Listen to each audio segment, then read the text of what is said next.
السلام علیکم ورحمۃ اللہ وبرکاتہ۔ امید ہے آپ تمام لوگ خیریت سے ہوں گے۔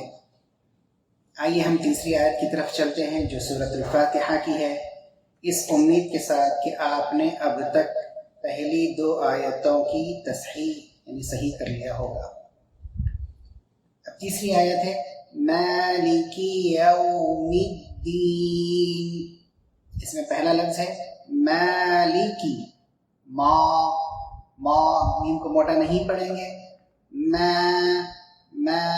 میم کو ایک حرکت کے برابر بھی نہیں پڑھیں گے، مالکی نہیں، دو حرکات کے برابر کھینچیں گے، مالکی، کاف کو باریک کریں گے، لام کو بھی باریک کریں گے، مالکی لکھے نہیں، لی مالی کے نہیں، کی کاف کو باریک، مالکی۔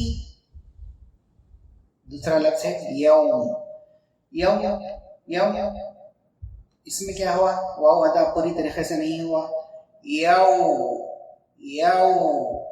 واو جب آپ ادا کریں گے تو آپ کے ہونٹ پوری طریقے سے گول ہوں گے، میم کے باریک ہوگا، یومی،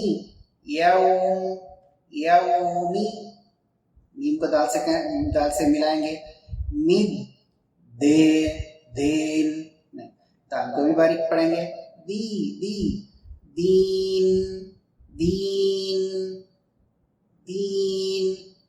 تو مالکی یوم الدین، مالک یوم الدین، یا مالک یوم الدین۔